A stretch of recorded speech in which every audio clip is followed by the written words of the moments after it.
നമസ്കാരം, എല്ലാവർക്കും എൻ്റെ ഒരു പുതിയ വീഡിയോയിലേക്ക് സ്വാഗതം. 2 ദിവസം മുമ്പ് നമ്മുടെ രേണുസുധിയുടെ മകൻ ഋതപ്പൻ്റെ ബർത്ത്ഡേ നടന്നിരുന്നു.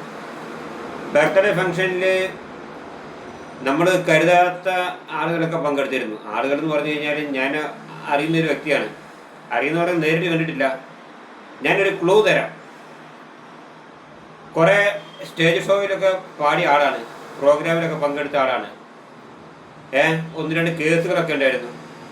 അത് നിലനിൽക്കെ പിന്നെ പല സ്ഥലത്തും പോയി പാട്ട് പാടി അങ്ങനെ പ്രശസ്തി നേടിയ ഒരാളാണ്. അപ്പോൾ ആരാന്നുള്ളത് നിങ്ങൾ ഊഹിച്ചെടുത്താൽ മതി, ഞാൻ പറയുന്നില്ല. ഓക്കെ, ഇപ്പോൾ രേണുസുധി രംഗത്ത് വന്നിരിക്കുന്നത് എന്താണെന്ന് വെച്ച് കഴിഞ്ഞാൽ ഇപ്പോൾ ഋതപ്പൻ്റെ ബർത്ത്ഡേയാണ്. അപ്പോൾ കിച്ചു വരാത്തതിന് സങ്കടം പറഞ്ഞിട്ടാണ് രേണുസുധി വന്നിരിക്കുന്നത്. കാരണം അവനോട് ഇവിടെ ആരും വരണ്ടെന്നൊന്നും പറഞ്ഞിട്ടില്ല. അവന് അവകാശപ്പെട്ട വീടാണ്, അവൻ എഴുതി കൊടുത്ത വീടാണ്. അവൻ എപ്പോൾ വന്ന് കയറാം, ഇവിടെ ആരും മുഖം കറുപ്പിച്ചൊരു വർത്തമാനം അവനോട് പറഞ്ഞിട്ടില്ല. പിന്നെ എന്തുകൊണ്ടാണ് അവൻ വരാത്തെന്നുള്ളതാണ്.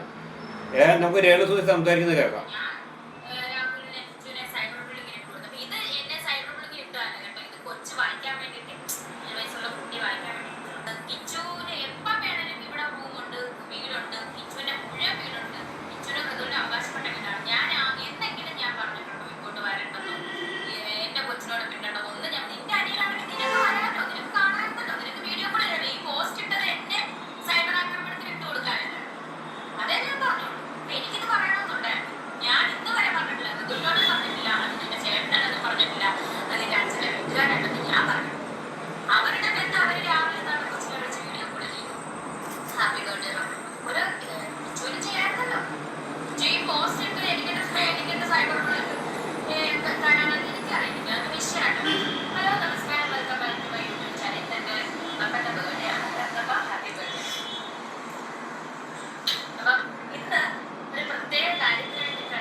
അതായത് ഇപ്പോൾ ഋതപ്പന് ഒരു ആശംസകളൊക്കെ നേർന്നിട്ട് ഒരു കിച്ചു ഒരു മെസ്സേജ് വിട്ടിട്ടുണ്ട്, ഇംഗ്ലീഷാണ്. അപ്പോൾ അതിനകത്ത് പറഞ്ഞിരിക്കുന്നത് എന്താണെന്ന് വെച്ച് കഴിഞ്ഞാൽ, ഞാൻ നിൻ്റെ സ്വന്തം ചേട്ടൻ തന്നെയാണ്, എനിക്ക് നിൻ്റെ ബർത്ത്ഡേ എന്നുള്ള വിവരം അറിയാം. ഞാൻ വരാത്തത് എന്താണെന്ന് വെച്ച് കഴിഞ്ഞാൽ എനിക്ക് അവിടെ വരാൻ പറ്റാത്ത ഒരു അവസ്ഥയാണ്. എന്നാലും എൻ്റെ സാന്നിധ്യവും എൻ്റെ അനുഗ്രഹവും നിനക്കുണ്ടാകും. ഞാൻ എപ്പോഴായാലും വരും എന്നൊക്കെയാണ് പറയുന്നത്. ഇവിടെ നമ്മുടെ കിച്ചുവിനോട് ആരും വരണ്ടെന്നൊന്നും പറഞ്ഞിട്ടില്ല. പിന്നെ രേണുസുധി ഒന്ന് വിളിക്കേണ്ടേ രേണുസുധിയുടെ കടമയാണ്. രേണുസുധി വിളിച്ചോ ഇല്ലെന്ന് എനിക്കറിയത്തില്ല, വിളിക്കേണ്ടിയാണ്. വിളിച്ചു കഴിഞ്ഞാൽ വരുമെന്ന് നോക്കാം. ഇവിടെ അവൻ എഴുതി കൊടുത്ത വീടാണെന്നുള്ളത് രേണുസുധി ആവർത്തിച്ച് പറയുന്നുണ്ട്. പക്ഷേ അവന് വരാൻ താല്പര്യമില്ല. എന്താ ചെയ്യുന്നു? ആരെങ്കിലും പറഞ്ഞവൻ ചെയ്യുമോ? ചെയ്യുന്നതാണെങ്കിൽ കുഴപ്പമില്ല. അവൻ എന്താ വരാത്തതെന്ന് എനിക്കറിയത്തില്ല. അപ്പോൾ അവന് അവിടെ ആരും അവനെ തടഞ്ഞിട്ടില്ല എന്നുള്ളതാണ് രേണുസുധി പറയുന്നത്.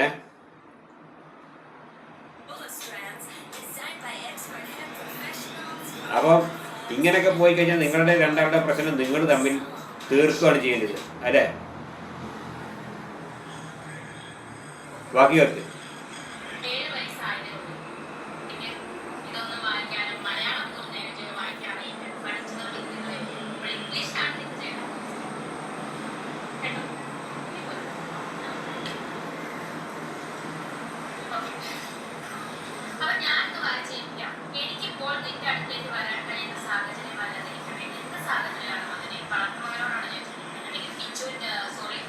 സ്വന്തം ചേട്ടനോടാണ് ഞാൻ ചോദിക്കുന്നത്. എന്ത് സാഹചര്യമാണ്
രേണുസുതി, ഞാനൊരു കാര്യം പറയട്ടെ.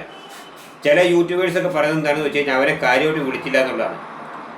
രേണുസുതി പറയുന്നുണ്ട് ഇപ്പോൾ അവനോട് ആരും തടുത്തിട്ടില്ല, വരണ്ടെന്നൊന്നും ആരും പറഞ്ഞിട്ടില്ല. പക്ഷേ അവനെ എങ്ങനെ വിളിക്കേണ്ടി, അവനെ മോനെ കൊച്ചേ എന്നൊക്കെ വിളിച്ച് അവനെ ഫോണിൽ കൂടെയൊക്കെ വിളിച്ച് മെസ്സേജൊക്കെ വിട്ട് വരണം, കൊണ്ടുവരണം.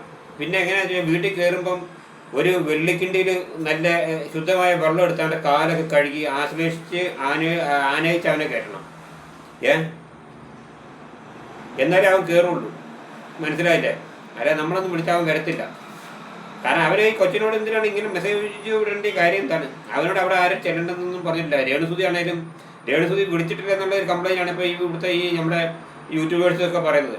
എങ്ങനെ വന്നാലും ഇല വന്ന് മുള്ളയിൽ വീണാലും മുള്ള വന്ന് ഇലയിൽ വീണാലും കേടാർക്കാണ്, ഇലയ്ക്കാണ്. അപ്പോൾ രേണുസുതി ഇപ്പോൾ എങ്ങനെ ന്യായീകരിച്ച് പറഞ്ഞാലും അല്ലെ എങ്ങനെ നന്നാക്കി പറഞ്ഞു കഴിഞ്ഞാലും അവന് വരാൻ താല്പര്യമില്ലെന്നുണ്ടെങ്കിൽ അവൻ വരത്തില്ല. എന്താന്നൊക്കെ പറയാം. ആ കൊച്ചെന്ത് ചെയ്തു? അവന് സ്വന്തം അനിയനല്ലേ ആ കൊച്ചിൻ. ചെറുതപ്പൻ എന്ത് ചെയ്തു? ഇതൊക്കെയാണല്ലോ പ്രശ്നം. ഇതിവിടുത്തെ യൂട്യൂബേഴ്സ് ഭയങ്കര എരിവും പുളിയൊക്കെ ചേർത്തിട്ട് അത് രേണുസുതിയുടെ കയ്യിലിരിപ്പിൻ്റെ കുഴപ്പമാണ്, അങ്ങനെയാണ് ഇങ്ങനെയാണെന്നൊക്കെ പറഞ്ഞിട്ടാണ്. ഓക്കെ, രാവിലെ ഒരു ചേച്ചി കിടന്ന് ഇങ്ങനെ വിസ്തരിക്കുന്നത് കണ്ടു. ഇവിടെ പല യൂട്യൂബേഴ്സിനും എനിക്ക് മറുപടി കൊടുക്കാൻ അറിയായിട്ടല്ല, അറിഞ്ഞു കഴിഞ്ഞു കഴിഞ്ഞാൽ തിരിച്ച് എന്തെങ്കിലും ഇങ്ങോട്ട് പറയും. അപ്പം ഞാൻ അതിൻ്റെ ഡബിൾ പറയും, മനസ്സിലായില്ലേ? രേണുസുതി ഇപ്പോൾ ക്ലിയർ ആണെന്ന് ഞാൻ പറയുന്നില്ല. രേണുസുതി ചെയ്ത കാര്യങ്ങൾ ഒരുപാട് കൂട്ടിക്കഴിഞ്ഞ് കഴിഞ്ഞാൽ പിന്നെ സംഭവമൊക്കെ നമുക്ക് അങ്ങനെ ന്യായീകരിക്കാൻ പറ്റില്ല. പക്ഷേ നിങ്ങളുടെ ഈ രേണുവിൻ്റെ ഇപ്പോഴത്തെ അവസ്ഥയിൽ രേണുവിനെ ചേർത്ത് നിർത്തുക, അതാണ് എല്ലാവരും ചെയ്യുന്നത്. ബിഷപ്പും ചെയ്തത് അത് തന്നെയാണ്. അപ്പം അത് ഇവിടുത്തെ ചില യൂട്യൂബേഴ്സിനൊക്കെ കുരു പൊട്ടി, അതാണ് ഇപ്പോൾ ഈ തെറി വിളിയൊക്കെ ആയിട്ട് വരുന്നത്. മനസ്സിലായില്ലേ?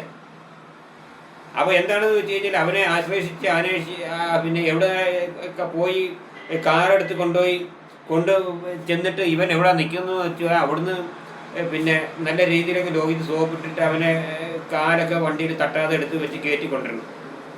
എന്നാലേ ഇപ്പം അവൻ വരുള്ളൂ, മനസ്സിലായില്ലേ? എന്താന്ന് പറ, നിങ്ങൾ തമ്മിലാണ് നിങ്ങളുടെ പ്രശ്നങ്ങൾ ഈ വലുതാക്കുന്നത്. യൂട്യൂബേഴ്സ് ഇപ്പം ഈ പറയുന്നത് കിച്ചുവിനെ സപ്പോർട്ട് ചെയ്യുന്ന ഒറ്റ യൂട്യൂബേഴ്സും ഉണ്ടാവില്ല. ഞാൻ ഇന്നാൾ ഉണ്ടാകത്തില്ല. ഞാൻ ഇന്നാൾ ഒരു വട്ടം പറഞ്ഞതാണ്, മനസ്സിലായില്ലേ? നിങ്ങൾ തന്നെ നിങ്ങളുടെ പ്രശ്നം ഇത് കുഴി തോണ്ടുവാണ്. അപ്പോൾ കിച്ചിനോട് എനിക്ക് ഒരു കാര്യം പറയുന്നത്, എത്രയും വേഗം വന്നിട്ട് നീ ഇവിടെ കാണുക. നിനക്ക് അമ്മയുണ്ട്, പിന്നെ സഹോദരനുണ്ട്, മനസ്സിലായില്ലേ? അല്ലാതെ നീ നിന്റെ ബിസിനസ്സായിട്ട് പോയിക്കോ, അതിനൊന്നും ഇവിടെ ഒന്നും ഒരു വിഷയമില്ല. പക്ഷേ ഈ നാട്ടുകാരുടെ തെറി, യൂട്യൂബേഴ്സിൻ്റെ തെറി, പൊതുവുള്ള കമൻറ്റോളുകളുടെ തെറി, ഇതൊക്കെ കേൾക്കുന്നത് രേണുവാണ്. ഇപ്പോൾ തെറ്റ് ചെയ്യാത്ത ഒരു മനുഷ്യന്മാരും ഇല്ല. ഞാൻ പറഞ്ഞില്ലേ, ഈ പറയുന്ന ന്യായീകരണ തൊഴിലാളികളായ യൂട്യൂബേഴ്സും അതുപോലെ തന്നെ മറ്റുള്ള ചില തെറി പറയുന്ന ചേട്ടന്മാരും ചേച്ചിമാരും ചില നല്ല യൂട്യൂബേഴ്സ് ഉണ്ട്. നല്ല യൂട്യൂബേഴ്സ് എന്ന് പറഞ്ഞാൽ രേണുസുതിനെ മാത്രം ടാർഗറ്റ് ചെയ്ത് രേണുസുതിയുടെ കുറ്റം മാത്രം കണ്ടുപിടിക്കുന്ന കുറേ ലേഡീസുകളുണ്ട് യൂട്യൂബേഴ്സ്. അതിൽ 1-2 ആൾക്കാർ സപ്പോർട്ട് ചെയ്യുന്നു പറയുന്നുണ്ടാവുള്ളൂ. ബാക്കിയുള്ളവരെല്ലാം രേണുസുതിക്ക് എതിരായിട്ട് എഗൈൻസ്റ്റായിട്ടാണ് പറയുന്നത്, മനസ്സിലായില്ലേ? അപ്പോൾ അവനെ ഞാൻ പറഞ്ഞ പോലെ കൊണ്ടുവരിക, വന്നോളും. വന്നില്ലെങ്കിൽ അവന് പോയി, നിനക്ക് ഒന്നുമില്ല, രേണുസുതിക്കൊന്നുമില്ല, മനസ്സിലായില്ലേ? നീ വിളിക്കാനുള്ളത് വിളിച്ചിട്ടില്ല എന്നുള്ളൊരു കംപ്ലൈൻറ്റ് ഞാൻ പറയുന്നത്. അപ്പം പെരുന്നാളിൻ്റെ ഇവൻ്റെ ബർത്ത്ഡേയുടെ തലേദിവസം, ഋതപ്പിൻ്റെ ബർത്ത്ഡേ തലേദിവസമെങ്കിലും ഇവനെ ഫോണിൽ വിളിക്കേണ്ടിയായിരുന്നു, മനസ്സിലായില്ലേ? അതാണിപ്പോൾ വലിയൊരു കംപ്ലൈൻ്റ് ആയിട്ട് ആളുകൾ കണ്ടുകൊണ്ടിരിക്കുന്നത്.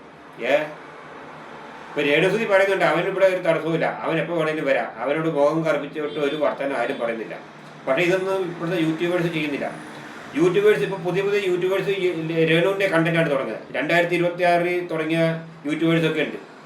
കാരണം 2025 തുടങ്ങി ഞാൻ തന്നെ എനിക്ക് മോണിറ്റൈസേഷനായിട്ട് ഇതുവരെ 10 രൂപ കിട്ടിയിട്ടില്ല.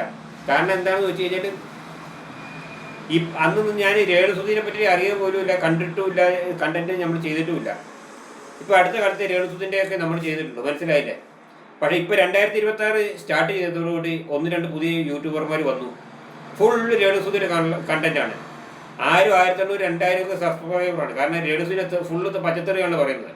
കാരണം രേണുസുതി നല്ലതെന്ന് ആരും പറയുന്നില്ല, ഫുള്ള് തെറിയാണ്. അവിടെ ക്രൂശിക്ക്, അവിടെ എന്ത് നാറിയ വർത്തമാനവും രേണുസുതിനോട് പറയുന്നുണ്ട്, മനസ്സിലായില്ലേ?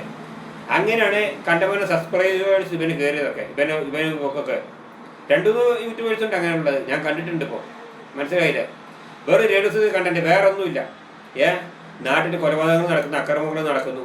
ഇപ്പോൾ അർജുൻ നായക് എന്ന് പറഞ്ഞ് വലിയ ക്രിമിനലിനെ പിടിച്ച് കൊണ്ടുപോയി, പോലീസ് അറസ്റ്റ് ചെയ്ത് കൊണ്ടുപോയി. TJ മോഹൻദാസ് പെണ്ണുങ്ങളെ അധിക്ഷേപിച്ചു. അതൊന്നും ആരും എടുത്ത് ചർച്ച ചെയ്യാനില്ല. കാരണം അതൊക്കെ ചർച്ച ചെയ്ത് യൂട്യൂബേഴ്സിന്, ഈ പറയുന്നവന്മാർക്കൊക്കെ യൂട്യൂബർമാർക്ക് 8ന്റെ പണി കിട്ടും. കാരണം ഇവനൊക്കെ വീട്ടിൽ കയറി പണി കൊടുക്കും. മനസ്സിലായില്ലേ? പണി കൊടുക്കുന്നതിനെ കാച്ചിക്കളയും. ഭൂമിക്ക് മുകളിലോട്ട് വെക്കത്തില്ല, ജീവനോട് വെക്കില്ല. രേണുസുതിക്ക് ചോദിക്കാനും പറയാനും ആളില്ല എന്നുള്ളത് മനസ്സിലായതുകൊണ്ട് മാത്രമാണ് രേണുസുതി കണ്ടന്റ് എടുത്ത് എല്ലാവരും ഇങ്ങനെ ടാർഗറ്റ് ചെയ്തിട്ട് തെറിയും പറഞ്ഞ് മനസ്സിലായി നടക്കുന്നത്. മനസ്സിലായില്ല? രേണുസുതിയുടെ തെറ്റുകളൊക്കെ ഒരുപാട് വിമർശിച്ചിട്ടുള്ളതാണ് ഞാനും. ഞാനും എന്നെപ്പോലെ 1-2 യൂട്യൂബേഴ്സ് മാത്രമേ രേണുസുതിക്ക് ഇപ്പോൾ ഈ സപ്പോർട്ടായിട്ട് പറയുന്നുള്ളൂ. അപ്പോൾ രേണുസുതി കഴിയുന്നതും അത് നിരസിക്കാതെ നോക്കുക. മനസ്സിലായില്ലേ? ഇപ്പം ഇനിയിപ്പോൾ ഋതപ്പൻ്റെ ഒരു പിന്നെ ബർത്ത്ഡേ ഫംഗ്ഷൻ്റെ ഒരു വീഡിയോ ഞാൻ കണ്ടിരുന്നു. അത് ഇതിൻ്റെ കൂടെ കൂട്ടാൻ പറ്റത്തില്ല. കാരണം എന്താണെന്ന് വെച്ചാൽ ഇപ്പോൾ തന്നെ വീഡിയോ ഒരുപാട് പിന്നെ ലെങ്ത് കൂടിയിട്ടുണ്ട്. കാരണം സമയം ഒരുപാട് എടുക്കും. അപ്ലോഡ് ആയിക്കിട്ടാണെങ്കിൽ സമയം ഒരുപാട് എടുക്കും. മനസ്സിലായില്ലേ? അപ്പോൾ ഞാൻ അതിൻ്റെ ഒരു വീഡിയോ വേറെ ചെയ്യാം. അപ്പോൾ രേണുസുതി ധൈര്യപ്പെട്ടിരിക്കുക, അവനെ വിളിക്കാറുള്ളത് വിളിക്കുക. ഇനിയെങ്കിലും വിളിച്ചത് നോക്കുക, വരുമെന്ന് നോക്കുക. മനസ്സിലായില്ലേ? ചിലപ്പോൾ അവൻ്റെ കൈ കായ്ക്കാൻ നമ്മൾ പിടിക്കേണ്ടി വരും. കാരണം ഇപ്പോൾ അവൻ അത്രയും നല്ല ഇതിലാണ് നിൽക്കുന്നത്. കാരണം അവനൊരു ബിസിനസ്സായിട്ട് സ്വന്തം സംരംഭമൊക്കെ തുടങ്ങി. അപ്പോൾ ഞാനിപ്പോൾ എന്തിനാ അങ്ങോട്ട് പോകേണ്ടിയെന്നുള്ള ഒരു വിചാരമൊക്കെ മനസ്സിൽ വന്നിട്ടുണ്ടാവും. ഋതപ്പം വേണ്ട, രേണുസുതി വേണ്ട എന്നുള്ള രീതിയൊക്കെ ആവും ചിലപ്പോൾ. ഈ കൊച്ചിനോട് മാത്രം ഇങ്ങനെ മെസ്സേജ് വിട്ടിട്ട് രേണുസുതിയോട് ജസ്റ്റ് ഒന്ന് ഫോണിൽ വിളിച്ച് സംസാരിക്കുകയെങ്കിലും ചെയ്യാം. അപ്പോൾ അവനൊന്നും തരണ്ട, എന്നാലും ഒന്ന് വന്ന് നോക്കേണ്ടതാണ്. മനസ്സിലായില്ലേ? അവനുള്ള വീട്, അവനെ എഴുതി കൊടുത്ത വീട്, അവൻ്റെ ഋതപ്പിനൊക്കെ ഉള്ള വീട് തന്നെയാണത്. പിന്നെ ഇതിൻ്റെ ഇടയിൽ വേറെ ഏതോ യൂട്യൂബേഴ്സ് ഇവൻ പുതിയതായിട്ട് വീട് വെക്കുന്നതായിട്ടൊരു എവിടെ വീട് വാർത്തുകൊണ്ടിരിക്കുന്നതിൻ്റെ ഒരു പണി നടക്കുന്ന ഒരു വീടിൻ്റെ ഫോട്ടോ കാണിക്കുന്നു, വീഡിയോ ചെയ്യുന്നു.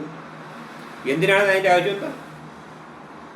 നിങ്ങൾ തന്നെയാണ് നിങ്ങളെ കുഴി തോണ്ടുന്നത്. നിങ്ങൾ രണ്ടാളും അങ്ങോട്ടും ഇങ്ങോട്ടും ചെറിയ വരി എറിയാണ്. അപ്പോൾ രണ്ടാളും ഉണ്ടാതിരിക്കുക. എന്നിട്ട് ഈ പറയുന്ന യൂട്യൂബേഴ്സും ഇല്ലാണ്ട് ഒരുത്തനും ഉണ്ടാകത്തില്ല കേട്ടോ. ഉള്ള കാര്യം ഞാൻ പറഞ്ഞുതരാം. ശരിയെന്ന് നിർത്തുന്നു. ബൈ.